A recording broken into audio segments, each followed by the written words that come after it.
Continuing on, the king of Ammon, however, paid no attention to the message Jephthah sent him. You knew he would, didn't you? You knew it wouldn't be that easy. You knew that he wasn't going to listen to reason and decide, you know what, Jephthah, you've got a point. You're right. I think you're accurate. You've got the right argument. I want to stand down. You knew that wasn't going to happen, didn't you? That never happens. That never happens. That is never how it works. That is never, ever how it works. It's unfortunate, but it is. That's just how it is. That is never how it works. You can point out as many logic flaws in someone's argument as there are. I mean, it's like you can do that, and the chances are tiny that they're actually going to respond, and they're going to agree. You know what? You're right. Like that just does not happen. Okay, that just does not happen. Now, hopefully, it doesn't often result in open warfare like it does here. But it's like you can pinpoint all kinds of logic flaws and holes in people's arguments and lay them out very clearly and succinctly and eloquently and articulately. And you know what? The chances are tiny, just tiny, that it's actually going to do anything. If anything, it's just going to make them even more hardened and want to double down on their own wrongness. And that's just how human beings are. That is just how human beings are. Then the Spirit of the Lord came upon Jephthah. So Jephthah has now been finally clothed with the Spirit of the Lord. We hadn't seen that before. We have no indication that the Lord actually picked Jephthah. We don't know who he would have picked, because he didn't pick anybody. The people themselves picked Jephthah and came to him. We have no indication that he put words in Jephthah's mouth to speak to this king, or that this message, this lengthy history lesson that Jephthah wrote to the king of Ammon, was inspired by God at all. We have no indication of that. But he does come upon him now.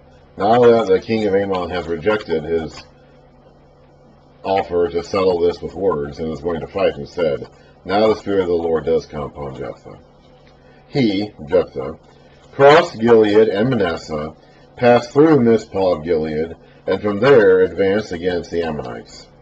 And Jephthah made a vow to the Lord.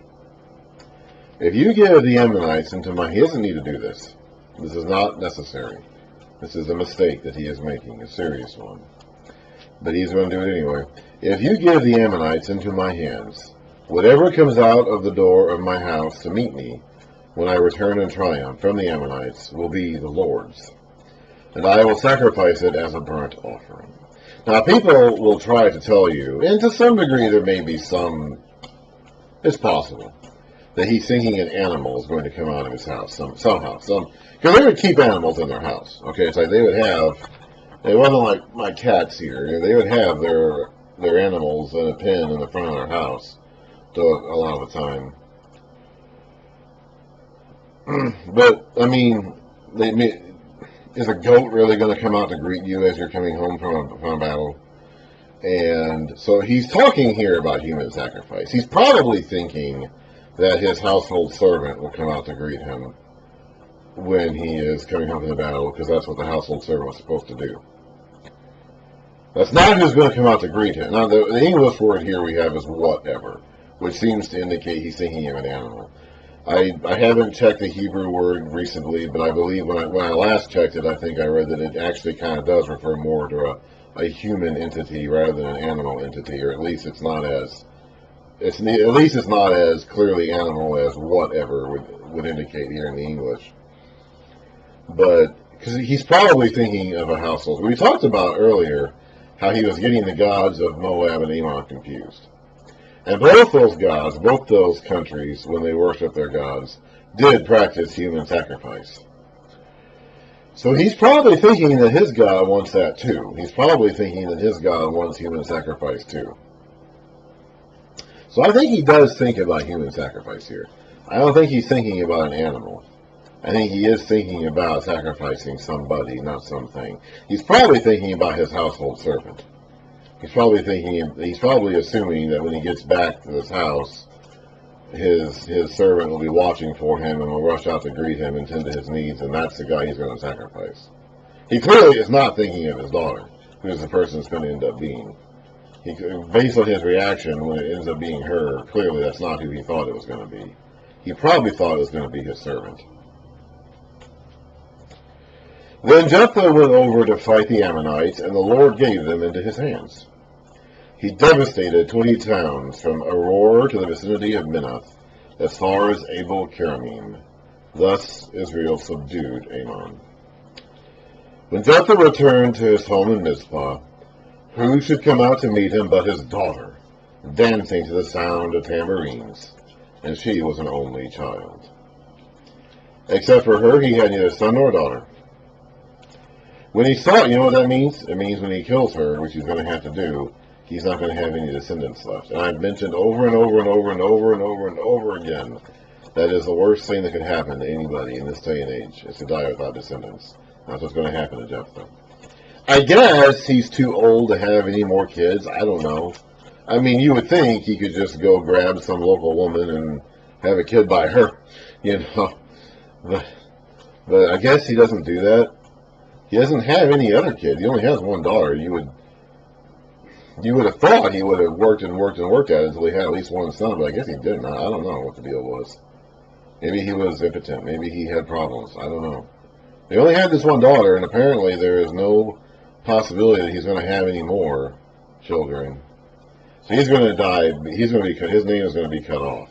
He's going to die without any descendants, so his family name is going to be cut off.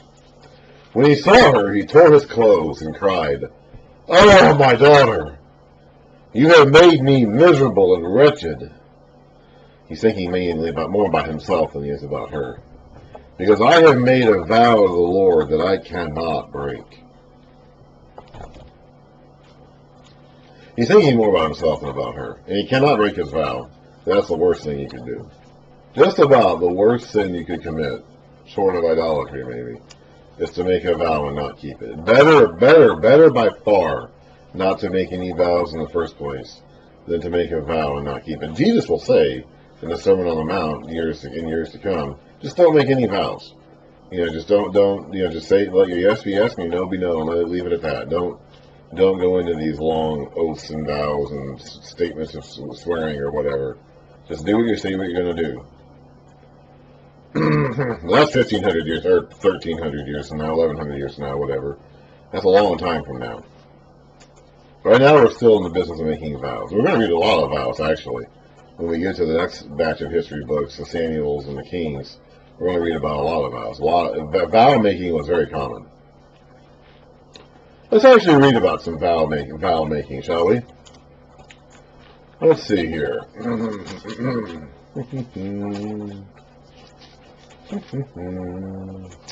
I think vows get covered a couple of different times. Oh, here's some vows. Okay, well, Numbers chapter 30, if you remember, was all about vows. In particular, what Numbers 30 was all about what happens. Okay. Numbers 30, starting in verse 1. Moses said to the heads of the tribes of Israel, "This is what the Lord commands. When a man makes a vow to the Lord, or takes an oath to obligate himself by a pledge, he must not break his word, but must do everything he said." And if he didn't, you're taking the Lord's name in vain. And that is really what the meaning of that commandment is. We think of taking the Lord's name in vain as saying a swear word, like goddamn or something like that. We think of that as being taking the Lord's name in vain.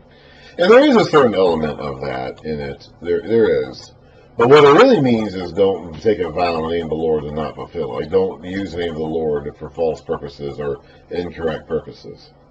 And to a large degree in their culture, that had to do with taking vows and then not fulfilling them.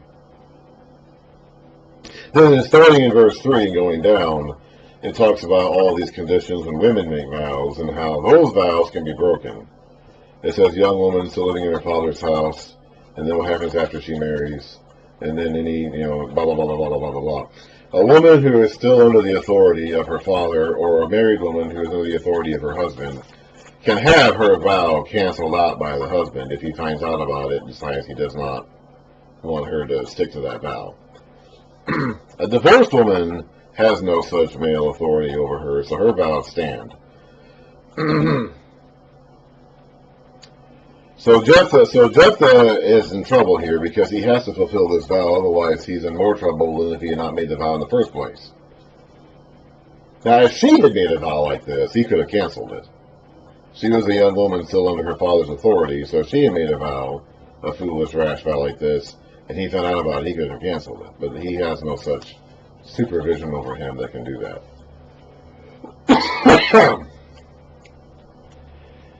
Now, what he's really upset about here, I'm sure he was sad to lose her. I mean, I'm sure he was. I don't think he was selfish enough to not care. I think he's thinking more about himself than about her. Yes, definitely. But I don't think he was selfish enough to not care about her at all. But what he's really upset about here is that without her, he's going to die without child. And he's going to die childless, which means there's not going to be anyone to carry on his name. Even with it, now, he would have rather have had his son, I'm sure. But even with her, she could have still gotten married and had a son who would carry on the name of Jephthah, and carry on the family line of Jephthah. But then that's not going to happen. And that's what he's upset about. That is what he is lamenting here. More so than lamenting the loss of his daughter herself. My father, she replied, you have given your word to the Lord. So I'm guessing he told her that the vow means killing her. I mean, he doesn't say that here, but he had clearly the understanding must have been passed along somehow. And I don't think she knew about the vow ahead of time. Otherwise, I don't think she would have gone out of the house. You know. So somehow, either he explicitly told her and it just doesn't record it here, or she could tell by his mannerisms and his demeanor that the vow means killing her. My father, she replied, you have given your word to the Lord. Do to me just as you promised. Now the Lord has avenged you of your enemies, the Ammonites. But grant me this one request, she said. Give me 2 months to roam the hills and weep with my friends, because I will never marry. You may go, he said. And he let her go for 2 months. She and the girls went into the hills and wept, because she would never marry. After the 2 months, she returned to her father, and he did to her as he had done. Now, what did he vow? Let's read about this. He made a vow to the Lord. This is verse 30. The vow that he makes is this. If you give the Ammonites into my hands, whatever comes out of the door of my house to meet me when I return in triumph from the Ammonites will be the Lord's, and I will sacrifice it as a burnt offering. That's the vow he makes. So he did to her what he said he was going to do. He did to her as he had vowed. And she was a virgin. Now, later on in time, 2,000 plus years later, and sometime in the 400s, 500s AD, someone came along and decided that this was just too much to handle. So they're going to reinterpret it as saying that she simply never got married. She stayed a virgin forever. She was given to the Lord, kind of like Samuel is at the beginning of the book of Samuel, in that she was dedicated to the Lord for a lifetime of service to him, and she never got married because of that. That's not what he says. He thinks the vow he made was to offer whatever came out of his house as a whole burnt offering. Let's read about that. Let's read what a burnt offering is. Let's go back to Leviticus 1. It's the most important type of offering, so it gets the top heading here in Leviticus 1, the first one they talk about. And this is, of course, talking about a bull or whatever, but this is a woman, in fact, that we're offering. So let's read the parts that talk about what you do with the offering. Lay your hand, this is Leviticus 1, verse 4. Well, actually, let's start in verse 3, the second half of verse 3. He must present the offering at the entrance to the tent of meeting. I'm assuming he took her to the tent of meeting. Maybe he did in his own backyard. As crazy as they were at this point in Israel, I wouldn't be a bit surprised if he just did it in his backyard instead of going to the tent of meeting where you were supposed to go, so that it will be acceptable to the Lord. He is to lay his hand on the head of the burnt offering, this would be his daughter in this case, and it will be accepted on his behalf to make atonement for him. He is to slaughter it before the Lord. And then Aaron's sons of priests shall bring the blood and sprinkle it against the sides of the altar. Skin the burnt offering and cut it into pieces. And then arrange the pieces, including the head and the fat, on the burning wood that is on the altar. Wash the inner parts and legs, and burn all of it on the altar. It is a burnt offering and offering there. So that's what happened. That's the vow he had made. When he said in verse 11, whatever comes out of the door of my house to meet me when I return in triumph, I will sacrifice it as a burnt offering. And that's what he vowed to do, so that's what he did to her. This is not meant to say that he offered her to the Lord in service at the tent of meeting or something, and she stayed there and was a virgin the rest of her life. That's not what that's to say here. The thing about the virginity comes into the fact that she never got married and never had kids, which therefore means that Jephthah had no other descendants. So Jephthah's family line was cut off. That's what that means. Okay. As I said before, as I said from the beginning, that's the worst thing that could happen to you in this time in this time of the world. These people had no idea or understanding of what we now would call hell. They didn't understand the idea of an afterlife or a realm of the dead or an underworld. They didn't really understand it, that this was a thought in their cultural mindset. But they all went there. They all went there and they died. Job talked about that. We read about that extensively. They all went there and they died. Maybe there are different divisions of the underworld where the good people went and the bad people went, but anyway, everybody went to Sheol. And they didn't have any concept of life after death or being resurrected again and sent to a place even worse than Sheol called hell or Gehenna or whatever like that. That's years in the future, and that's, as I said earlier, is largely a misconception on our part. The hell that we talk about doesn't actually exist. It isn't actually described in the Bible. To them, the worst thing that could happen is to die without children. Is to die with your family name being cut off. And we talked about this in some of these Levirate marriage, these different concepts of how to deal with this. How, your brother marries, if you die without producing sons, your brother marries your wife, or your brother, you just go down the list of who marries your wife to have sons with her in your name. And they had all these different provisions and and stipulations in there, so that your family name can continue. But Jephthah apparently doesn't have any future. Apparently all these different things that they have for him aren't going to work, I guess. He is not, I guess he's too old to get married and have more kids, I guess. I don't know. At any rate, the lamenting here is because she never got married, she never had sex, she was a virgin, she never got pregnant, never had kids, and so the family name is going to die off. That's what they're lamenting. And they're not lamenting that she's not is not going to have sex or get married and have kids because she's a lifetime of service of virginity to the Lord. No. She was offered up as a sacrifice. And he didn't need to do that. That was all a mistake in his mind. He apparently thought that the Lord, his God, Yahweh, was like the gods of Moab and Ammon and desired human sacrifice. And he doesn't. God does not desire that. But apparently Jephthah thought he did. And that's what his mistake was. From this comes the Israelite custom that each year the young women of Israel go out for 4 days, not 2 months, that'd be a long time, but for 4 days to commemorate the daughter of Jephthah the Gileadite.